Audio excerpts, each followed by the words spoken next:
episode 26 of the Brighton Jazz School podcast. Firstly, I'd just like to apologise. This podcast has gone out a bit later than usual. I've been pretty ill with flu, so I'm happy to say I'm getting a bit better. So apologies for that. But we have got a great show lined up for you. We've got Mike LeDonne in the interview today. Now, Mike, if you don't know who he is, he's a great jazz pianist and organist. Lives in New York. He's played with all the legends of jazz: Benny Goodman, Sonny Rollins, Bobby Hutcherson, Art Farmer, Dizzy Gillespie, Benny Golson, so many. And I got to see him play live about 3 years ago at the Smoke Jazz Club in New York, a great club in New York. And if any of you are heading out there at all, make sure you get down to the Smoke. It's fantastic. Yeah, so we've got a really interesting interview with Mike, really lovely guy. And, you know, he's sort of right in the middle of it there in New York. And we get into some really deep conversations about the music scene, about critics, about, you know, promotional things. So it's a really interesting interview. We've got that, and we're also going to be playing some tracks from his various albums. I've got some great clips that he sent me, playing with Ron Carter and his latest album, The Groover, all sorts of stuff. So I'm going to be featuring his piano playing and his organ playing. And I think you'll agree that he is, you know, in top category of jazz musicians in the world right now. And he's only just starting to be recognised with, again, the sort of critics and magazines and things like that. But I think the musicians, especially in New York, have all known the truth about Mike. So fascinating interview coming up, and this is going to be a great show. So thank you so much for joining us. Grab yourself a drink, sit back, relax, and enjoy the rest of the show.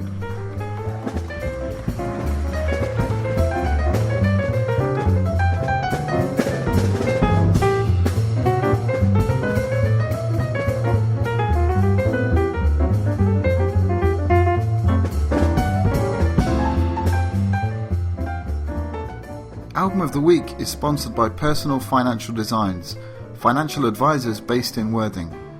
Check out the podcast page on our website for a link to get more information.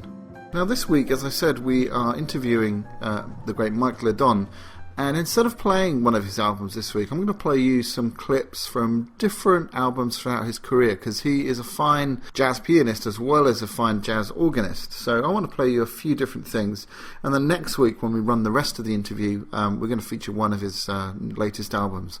So let's kick off now with a great album called The Groover, and you're going to like this opening track. This is called Bobsolete, and its rhythm changes really, really fast, and you know, this guy can play. Check it out, Bobsolete.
Wow, well, I think that very safely establishes that Mike can play. So the rest of this album features Eric Alexander on tenor saxophone, Peter Bernstein electric guitar, John Farnsworth drums, and of course Mike, he's playing the organ, so he's doing the bass parts as well. What a great tune to start with. Now I want to let you hear Mike play some piano, because he's often associated with the organ, but he's a wonderful, wonderful jazz pianist. And look out for the end track at the end. The track of the week is going to be really special this week, so look out for that. In the meantime, I'm going to play you a track called Little M, and this was recorded on an album called 5 Live, done live at the Smoke, which is a fantastic club in the centre of Manhattan, or actually on the Upper West Side. And this features Eric Alexander, Jeremy Pelt, John Webber, and Joe Farnsworth. And Mike wrote this for his daughter Mary, and it's called Little M. Enjoy this one.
Yeah, wow. If that wasn't grooving, I don't know what is. Oh, so great, so great. That's the real music right there. Definitely. Okay, so I want to play you a really great track, and this is featuring Mike in trio with the great Ron Carter, and this is really inspiring. It's on an album called Night Song, and this is entitled After the Rain.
Mike LeDonne, great pianist, and he was sort of maybe exercising his sort of McCoy Tyner Herbie bag in that song there, After the Rain.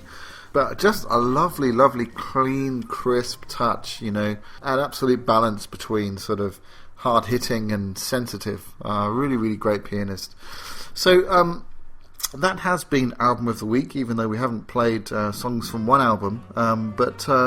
So next week we'll be featuring a whole album, and it's his latest organ CD called Keep the Faith, which is just fantastic. So don't miss it next week. Thank you so much for listening, and join us next time on Album of the Week.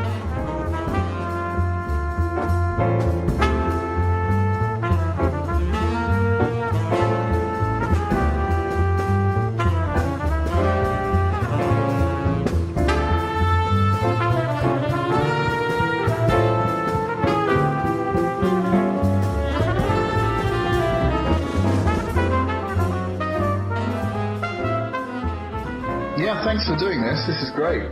Oh, no problem. Yeah, we briefly spoke when I was in New York. I think it was probably 3 years ago. No, 2009, I think it was. Yeah, just came out to hear you guys play at the Smoke, obviously, and. Was that playing piano or organ? Yeah, piano. Okay. Yeah. So it's probably a Monday night.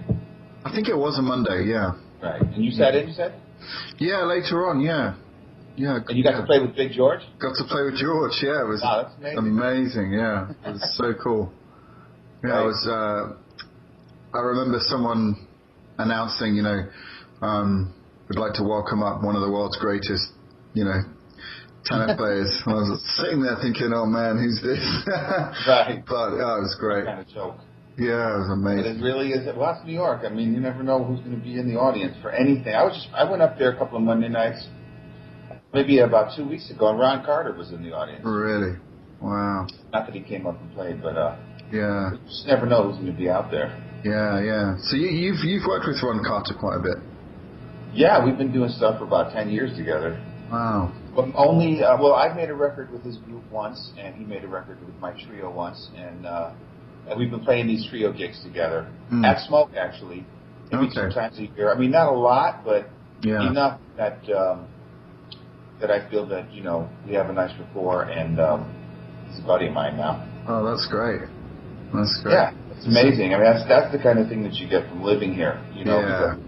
I remember when I first called Ron Carter a long time ago. It was because I had a quintet gig at an old place that used to be here called Sweet Basil. Do you remember that place? Yeah. And I don't know, I just got this idea, like, let me see if Ron wants to do it, because I had just put out a quintet record. And I called him up, and he knew me from before, because we had met a long time ago. And then he said, okay, he would do that. And then in the same conversation, I said I had a little Thursday night gig at Smoke coming up, and I didn't have a bass player yet. And I said, would you think you'd want to do it? He said, sure, why not? I heard that was a fun place to play, so he did it. Wow. And I didn't really know him very well, but I just remember walking in that Thursday night and seeing him at the bar, and my heart going into my throat, like, why did he do this? And then he's a really nice guy, but he's a very quiet guy, so I went up to him like, hey, Ron, how you doing? He just said, hi, how are you? And that was it. We shook hands, and then we just went up on the bandstand without saying anything and just started playing some tunes. Wow. And somebody recorded it. Wow. And I have the recording of it, and it is just great. Fantastic. I love it. It's one of my keepsakes. I've never let anybody, I've never let it out of my sight, but yeah. It's a nice thing to have. Oh, that's great. Who was on drums for that? Farnsworth. Yeah. I mean, he's been pretty much playing all my gigs for years and years now. Yeah, he's superb. Yeah, I just love him. Yeah, I think I got to play with him, and it was maybe Dwayne Burnell. Yeah, Dwayne it was. Yeah. Yeah, because Dwayne's been doing the Monday nights for years. Right. I mean, we've been up there now, I think, over 12 years. Really? Wow. Doing those Monday nights. I mean, when I'm around, I do it because it's a nice. You just go in, you play 1 hour. We play 1 hour, and then it's a jam session, as you know. Yeah. So it's a nice workout for an hour. You play real hard, and then you're done. Just go home. Yeah. No, that's great. Or hang out. Yeah. Because they had a flood, or was it a fire or something? They had a flood from a fire because there was a fire in the upper floors, and the sprinkler system went off, and the water from that sprinkler system went right down through the entire building and came through their roof of their club and just ruined all the PA stuff and the piano and just killed everything. Yeah. And I thought, looked like they might have been done, actually. They had to redo the entire inside, all the carpeting, every chair, every table, everything got ruined. Oh, man. But they survived. Yeah. Thank God, because that's fine. Yeah. Well, it's definitely got a great vibe. I mean, I was there until, I don't know, 5. Maybe 4 or something. But it's a hang. Yeah, it was great. It was great. That was actually my last night in New York, so I travelled home. Yeah, with matchsticks in my eyes, but it was so worth it. Not? It was a long trip, just go to sleep on the plane. Yeah, exactly. But I just think that place is it's the real jazz club left in New York City. I mean, you have these other places, and it's not just because I play there, although I am partial to it, but it's like you go to these other places like the Blue Note and Dizzy's, and these are top shelf, high-end expensive clubs, but I don't know, they don't feel like a jazz club. I mean, Smoke feels like maybe the Vanguard used to feel. Yeah. Like a real place where people really go to listen, and the sound is incredible, and every night they're presenting real jazz music, and guys are really going for it, and which kind of the Vanguard has stopped even doing that, even though it's still, the holy ground that everyone walked on. But unfortunately, they seems to have given up on showing everything that's going on. They've got, just like everyone else, they've got the same kind of thing coming in all the time, and it's always. I'll tell you, it's always people I don't even know who they are. Really? Yeah, I've been out here 35 years, and I look at the Vanguard lineup, and so I look at it and I say, well, I see Barry Harris playing there. I know him. Yeah. That's like once a year. Yeah. And Cedar Walton plays there like once a year. Otherwise, it's all these people with names I've never heard of. But I just, I was just at the, I was nominated as the best keyboardist 2012 for jazz by the Jazz Journalists Association. Wow! Congratulations. Thanks. I mean, it's nice to get a little recognition from those people, but I've never been to one of those affairs. So I went to the thing, and it was at the Blue Note, and I'm sitting there, and I'm seeing the people go up. I called my record company that morning to see if they were going to go, because I thought maybe it was one of those things where they go and check out. Because it was me and 4 other guys. It was really for my organ playing. I've never received any accolades for my piano playing, by those guys. Or rarely. So, but, I went as an organ player, and I saw the other 3 guys that were nominated were all my buddies and great players. So none of them were there. And my record company didn't go. And they were told me they don't go because they said, you'll see, like, they always give the award to somebody who plays absolutely the weirdest shit that you could ever hear. Really? And I said, okay, well, let me go see. And they said, go down because, it's good just to meet those people and shake their hands. Let them see your face. Yeah. So I went down there, and I went with my wife. And we were sitting there at the bar and listening for the different people that were winning. And I hardly knew anybody. They were going up, I'm like, who's that? I don't. So I had her write the names down, and it really shocked me. It was like, wait a minute, where have I been? I thought I was in the center of this thing. Yeah. 5 years, playing with people like Milt Jackson and Sonny Rollins and all of the greats. And now I feel like I'm completely outside the loop because I don't know any of these people. So, I went home and I checked them out on YouTube. Thank God for YouTube. You can just see it for free. Yeah. And you know what? I was really scared by it because I thought, whoa, wait a minute, that's jazz now? That's jazz? It had nothing to do with the music that I was taught was supposed to be jazz by these gentlemen that I worked with. Let's face it, you can't learn that stuff from out of a book. I would think that taking their word for it would be the right way to go, but absolutely, yeah. They would be just astonished. People like Dizzy Gillespie and people like that, if they saw who was winning these awards. Yeah. It's all slanted towards the avant-garde and just stuff that's, not in the core of this music. Yeah, Stuff that Not that I think is jazz, like you could certainly call it jazz, but it's like offshoots or branches off the main tree. But the main tree is getting neglected. Mm-hmm. It's the same here, like if you go to, thumb through the big magazine here is Jazzwise. I don't know if you know, but you thumb through that, and it's the same. All these names and so many of them, and you check out their music and you think, well, I can see why. Okay, so they might be doing something. It might be like a project, something really different. Right, exactly. And I listen to it and I think, well, yeah, okay, but yeah, you're right. There's no. Well, the thing is, on YouTube, you can keep going through and say, okay, well, maybe that was some weird project that the guy did. Let me keep checking, and then you check thing after thing, and you start to realize, no, that's actually what this guy does. Yeah, exactly. And that's all he does. So it's like, wait a minute now, that's really far off the center, really far from the center. Now, I know that everybody's innovation crazy now. It's like either you innovate or you're just okay. Yeah. Funny thing is, nobody's really innovating anything. It's truth be known. I mean, who can you say innovated something? I mean, does anybody sound like so-and-so who innovated something these days? No. It's just like the critics are so starved for innovation in this music that they're just looking for it in all the wrong places. And anyway, innovation doesn't happen like that. Yeah. Innovation happens just out of pure everything coming together at the right time and the right place, and suddenly, boom, things change. I mean, that's the way it's always been in this music. So, like, now, okay, we've been through a dry spell for innovation. There's no doubt about it. But I don't know. I mean, I see things written about some of these people like this may change the course of jazz history forever. And then you go listen to it and you say, oh, please, no. Not that. Just don't let that be the course. That's not what I love. I don't love that music. I like it. Sounds okay. It's interesting, but like, come on. So I don't know.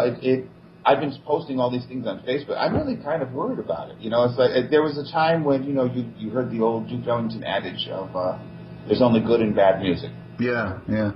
And I always thought, yeah, that's right. That's right. Hell with all these labels and stuff. But now I'm starting to think, wait a minute, maybe it ain't right. Maybe we need some labels, because maybe we need to define what jazz is before it completely drowns in the sea of nobody knowing what it is. Everything's gotten so creative and free and open that there's nobody putting their foot down and saying, wait a minute, let's put things in perspective. Let's get some kind of reality check. And I mean, I'm only Mike LeDonne. I'm certainly not the man out here, but I certainly have been with enough people to have formed a pretty damn good opinion of what jazz music is. Yeah. And I know it when I hear it, that's for sure. Exactly. Well, that's the great Phineas Newborn quote, isn't it? Is it? I don't know. Yeah. He said something like, I can't tell you what jazz is, but you're supposed to know when you hear it, or something like that. I was just reading this thing about Louis Armstrong yesterday, and he was asked that question. He just said, jazz is jazz, and it's what I play for a living. That's it. I mean, it's like listen to him play, and that's jazz. But of course, now today we don't have any Louis Armstrong, and it's become so obscured. You can't just be that. I don't know. That's the question. The question I'm asking is, do we need to finally define what it is, and put some restraints on these critics, because they're out of control. Yeah. And they seem to be taking the music and running amok with who they put at the top, and people are reading all the magazines and seeing all the literature and deciding like, oh, well, the critic said so it must be this guy who's the top guy. And everything's getting turned upside down. You have people like George Coleman, who you were lucky enough to play with, never has been even in a downbeat hole. Can you believe that? Yeah, that's just... And you see the guy who's winning the saxophone or whatever, and you say, well, wait a minute, he's good, but what about George Coleman? I mean, he's still here, playing his ass off. Yeah. Why is he not even mentioned? Yeah. Never mind being put in the Hall of Fame, but like, how about a mention? And those are the kinds of wrongs that I see going on that just make me really scared for myself.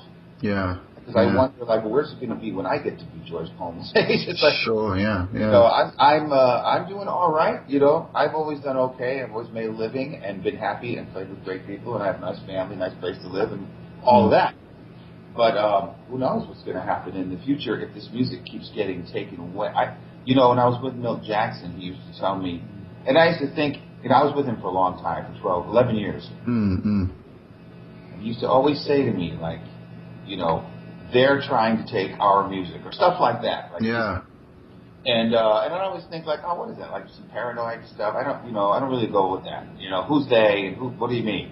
Sure. See, it was almost like there was a conspiracy of whoever they were, to take. And now I'm starting to see what he's talking about. Yeah. And I think that the music, in other words, the music that he loved that came out of African American culture, it was getting already then watered down, and starting and the greats were getting to be obscured by the not so greats. Yeah. And that's gone, way further by now. Yeah, absolutely. I mean, I kind of, whenever I do these interviews, I try and ask this sort of same question, and I'm a bit paranoid living in Europe because there seems to be this whole European Euro jazz thing, which is improvised music but coming from a more classical angle than a bluesy angle.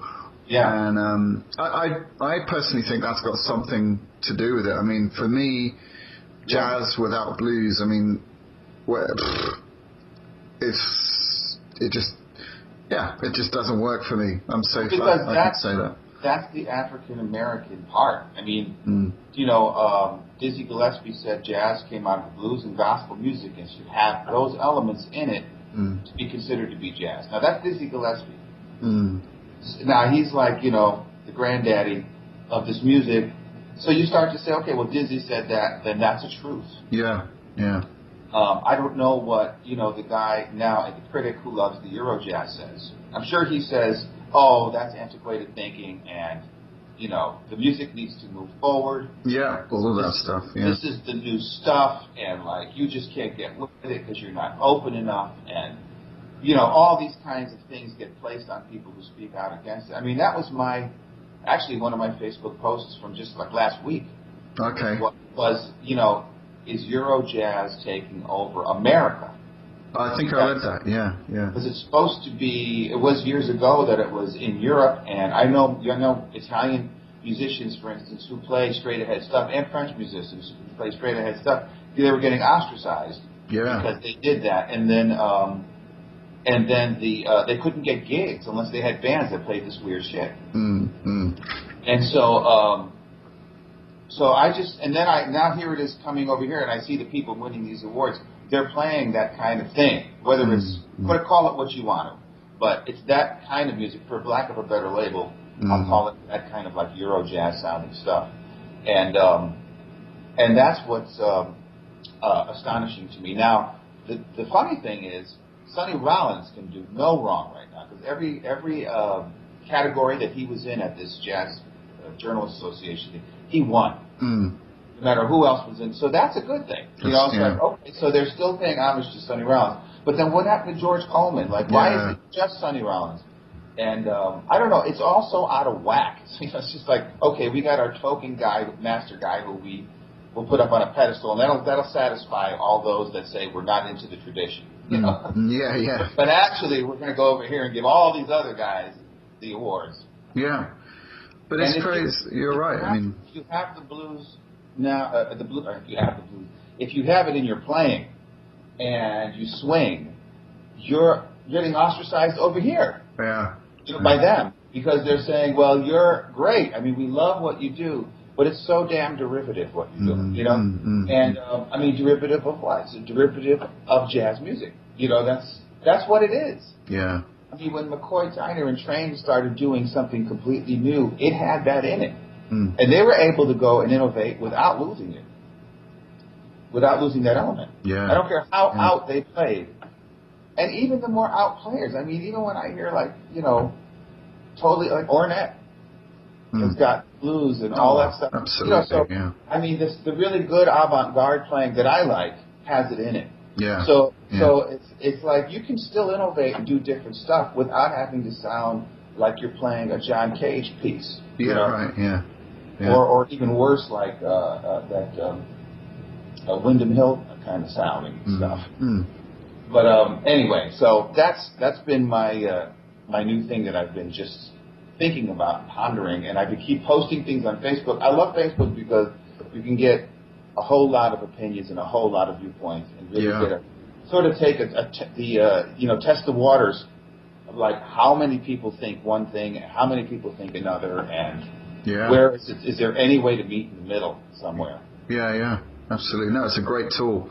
Great tool for finding out things, and and also seeing the trends, because I mean, I'm in a bit of a bubble in that I play in a certain way, and I don't play the kind of Euro stuff. I like listening to it sometimes, but I mean, they're even calling like Brad Meldau and Jarrett, this sort of Euro jazz, and I'm thinking, well, those guys have studied Bud Powell, they've studied, Wynton Kelly, and how can you call this, because they float around on chords sometimes? How can you not hear the depth in their playing? And I don't know. Yeah. And then you get some other guys who... This is where it gets sticky. There's a fine line. I mean, I can see what they're saying in terms of some of the music that those guys play.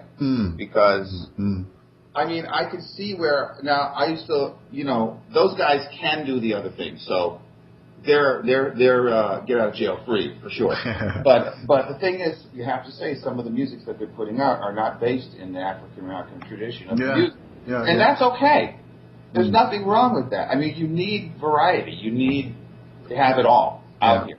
But when there's an imbalance, that's when I get worried. When people start only saying that that's all there is. And that's been going on for a few years now. Yeah, I've seen it. And now it seems like Keith Jarrett's been put out of the top spot. And wow, man, I mean, that really blew me away. I was fortunate enough to study with James Williams and get to know him a lot. And one thing he used to say... Sorry, say again? I said that was my buddy. Yeah, he mentioned you a lot. He got me the gig with our Farmers Quintet and with that. Yeah. Anyway, so what were you saying? I'm sorry. Yeah, he always used to say, the critics will... They'll need you before you need them, kind of thing, and that's kind of cool, in the sense that it's a good viewpoint. Yeah, it's true, and I know it's kind of like I've thought that myself. Like, what am I getting all up in arms about? Because, does anybody, like, for instance, I've been out here so long, I've gotten tons and tons of reviews, and they've never done one thing good or bad for me. Yeah. I've never gotten a good gig off of a review. I've never gotten passed by for a gig because of a review. It's like, you look at that stuff, but it is true that the public reads it. So, it makes you wonder, what are they cultivating? What is their purpose if they're giving musicians exposure? They do have some kind of power. Yeah. And with that power, there should be some responsibility to truth. Yeah.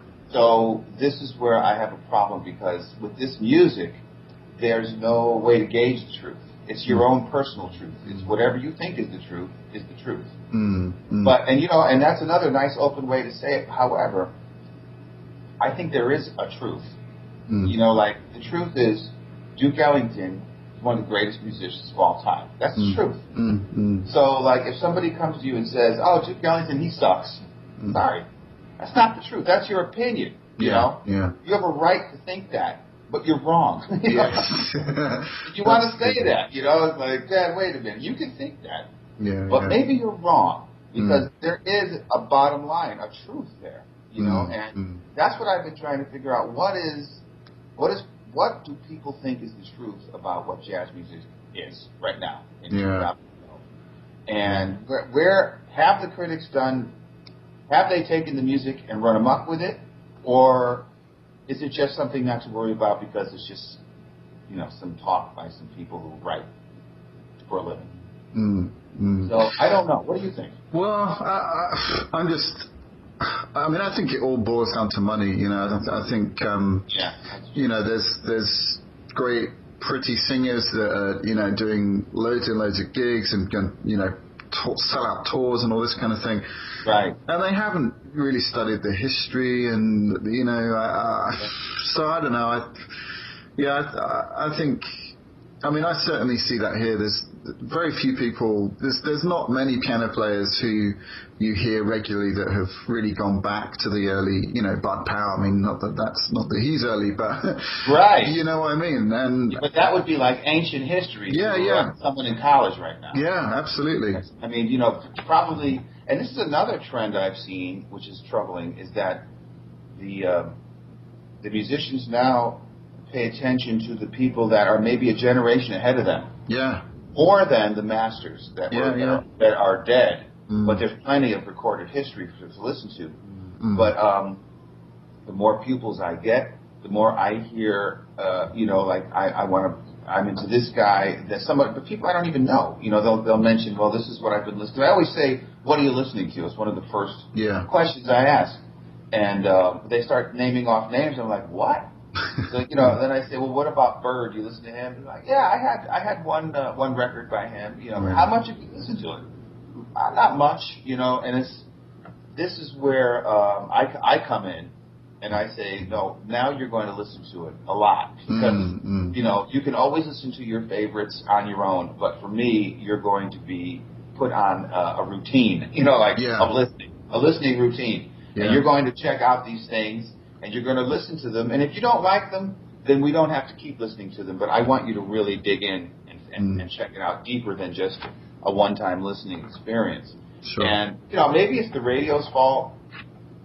Yeah. I don't know what it is. It's the media's. This is what I'm talking about. Like if, let's say George Coleman was the winner of the Downbeat poll every year. And they were giving him the Hall of Fame, and they were writing articles about him. You better believe that the younger musicians would be saying, damn, let's go get some George Coleman records. Absolutely. So there is a power. There is definitely a power there. Yeah. That they have, that they could be using to do that kind of thing. Yeah.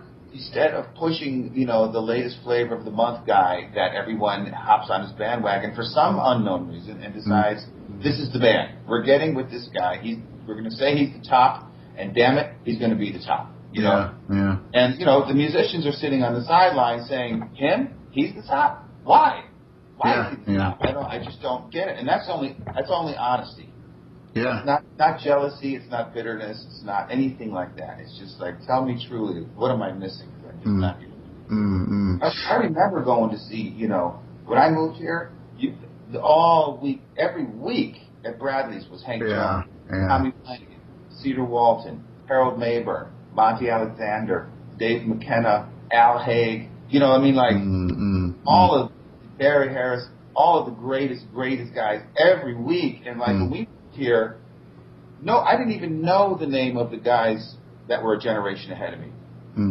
It was those guys. Yeah. And we were just running around town trying to see them as much as possible and then talking about it and trying to emulate them and copying their playing and, going to hear them again and trying to meet them. And they were like superstars to us, Yeah. Now, it's rare to find a guy in his 20s who listens to Tommy Flanagan. Yeah. That would be super. I do have a couple of kids that study with me, but I'm always like, yeah, I like you. Yes, yeah. Secretly, that's what I think because, wait a minute, that is the shit. I'm sorry. Yeah. Not for for jazz music. And at least that's my humble opinion.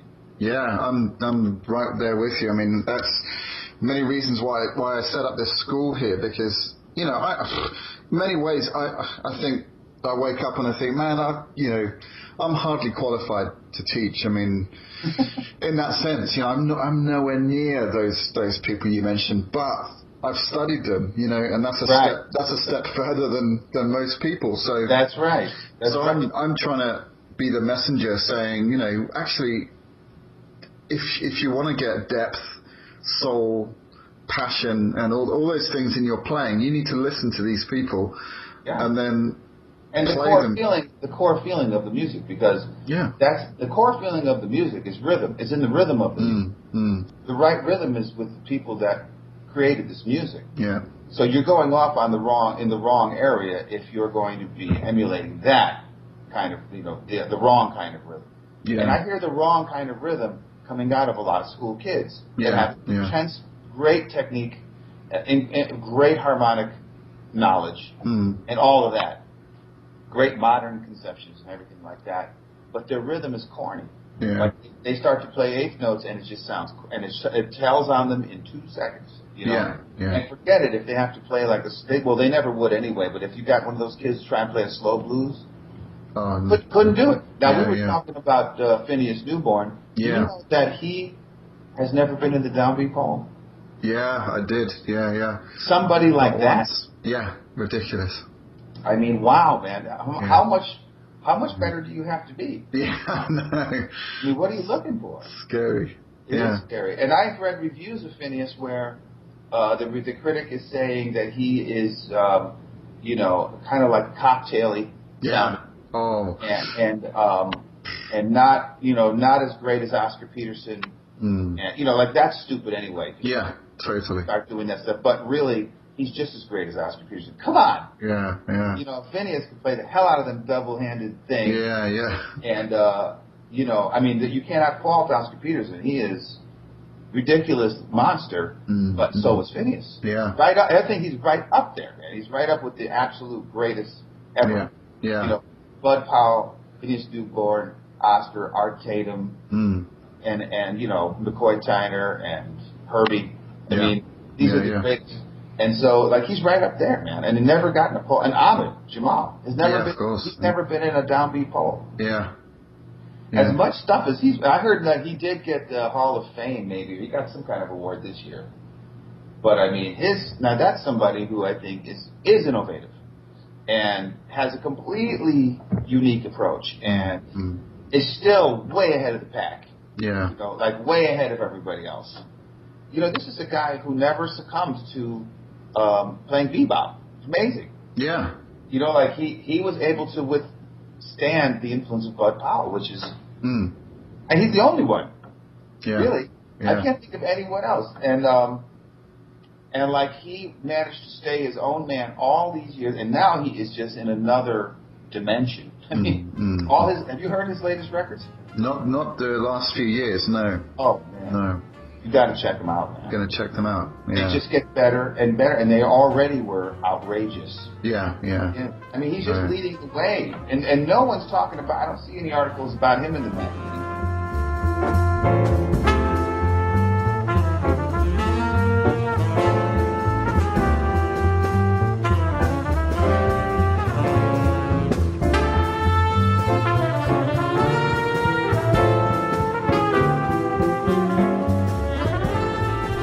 Passing Notes, and this is the section where I tell you about courses and what we've been up to, and it's also the place where you can come and get free, that's right folks, free improvisation tips, advice and things that we've done in all of the courses at the Brighton Jazz School. And did I mention it's for free?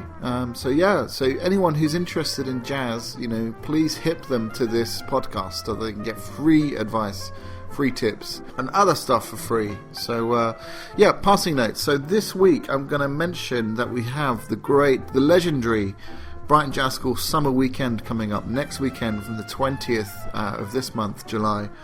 And we have got a few places left. We're full up for piano players, but we need horn players. So if you're out there, guitarists we need.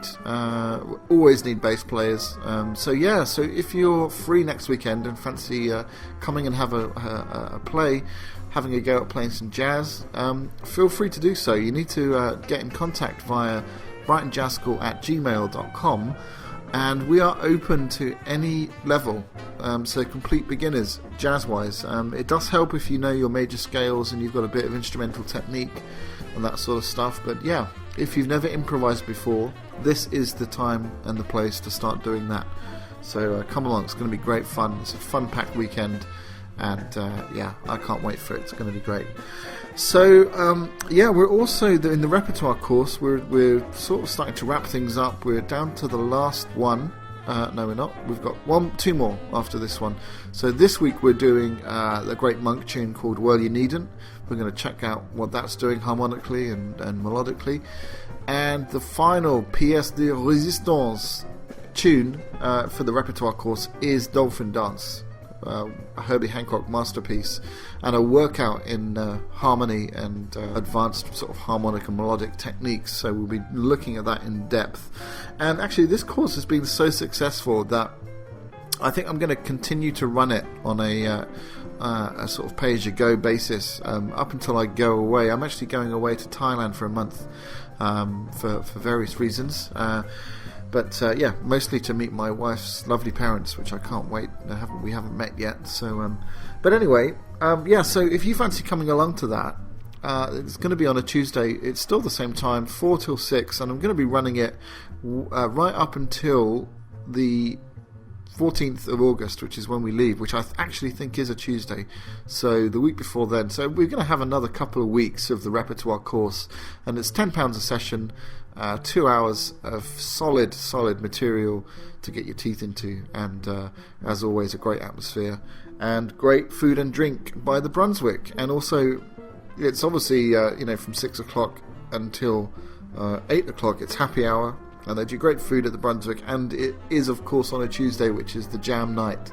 So it would be rude not to stay and come to the jam as well. Okay, so that's about it from Passing Notes. I know we haven't really covered anything specific in terms of techniques or concepts or stuff like that, but I just want to keep you in the loop as to what's going on. Please come along to the summer school if you can. Check out brightonjazzschool.com for all the information you need, and we'll see you next time on Passing Notes.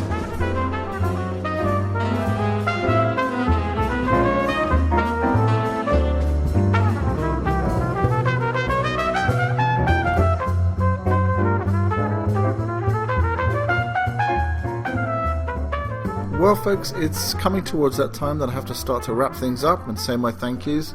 Thank you so much for joining us, and it's been a pleasure talking to Mike. And thank you so much for giving your time, Mike. It's really great to hear you play. I remember that night vividly. It was a fantastic night. I got to play with one of my heroes, George Coleman, and it was a night that I will never forget. And partly because of the music that you guys played. With Dwayne Bruno, John Farnsworth, and your good self. So thanks, Mike. And if ever you go out to the States, look out for Mike LeDonne and check him out. But I'm going to leave you now with a wonderful rendition of a song I love to play, and this is "Please Send Me Someone to Love." And this really shows off Mike's Phineas Newborn influence. And again, my listeners, I'm sure you know who Phineas is because I talk about him a lot. One of the true great jazz pianists ever, really. As Mike said, up there with Oscar, Art Tatum, Bud Powell. So I'm going to leave you with this. Thank you so much for listening. This is a duo version of Please Send Me Someone to Love, featuring another great jazz pianist, John Webber. So this is John and Mike in duo. Thanks again for listening. This is your host, Wayne McConnell, signing off.